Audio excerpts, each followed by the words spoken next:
2014 সালের এক সকালে মালয়েশিয়া থেকে উড়ে যাওয়া ফ্লাইট MH370 যা মাঝ আকাশে হঠাৎ উধাও হয়ে যায়, এমনকি আজ 10 বছর পরও সেই প্লেনের কোনো স্পষ্ট হদিশ নেই। তাহলে আসলে কি ঘটেছিল সেই দিন? এই ভিডিওতে জানব সেই রহস্যময় ফ্লাইটের অন্তরালের কাহিনী। 2014 সালের 8 মার্চ মালয়েশিয়ান এয়ারলাইন্সের একটি ফ্লাইট উড্ডয়ন করেছিল কুয়ালালামপুর থেকে বেইজিংয়ের উদ্দেশ্যে। বিমানটিতে ছিল 239 জন যাত্রী ও ক্রু। তবে কিছুক্ষণের মধ্যেই ফ্লাইট MH370 হঠাৎ করেই রাডার থেকে সম্পূর্ণভাবে অদৃশ্য হয়ে যায়, যা আর কখনোই পাওয়া যায়নি। বিশ্ব ইতিহাসের অন্যতম বড় রহস্য হয়ে উঠেছে এই ঘটনা।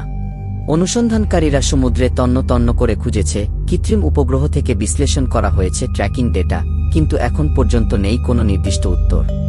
অনেকে বলেন এটি একটি হাইজ্যাকিং ছিল, আবার কেউ কেউ মনে করেন বিমানটি দূরে কোনো দ্বীপে লুকিয়ে রাখা হয়েছে। কনস্পিরাসি তত্ত্ব ছড়িয়ে পড়ে এটি ছিল একটি নিখুঁত পরিকল্পিত অপহরণ অথবা সামরিক অভিযান মুছে ফেলার একটি প্রচেষ্টা। কিন্তু প্রশ্ন থেকেই যায়, 239 জন মানুষ, একটি সম্পূর্ণ এয়ারলাইনার, কিভাবে আকাশ থেকে একদম উধাও হয়ে যেতে পারে? আপনার মতে সত্যটা কি হতে পারে? কমেন্টে জানাতে ভুলবেন না। ভিডিও ভালো লাগলে লাইক দিন, কমেন্ট করে আপনার মতামত জানান আর সাবস্ক্রাইব করে সাথে থাকুন বান্ডকের, যেখানে ইতিহাস বলে নতুন কথা।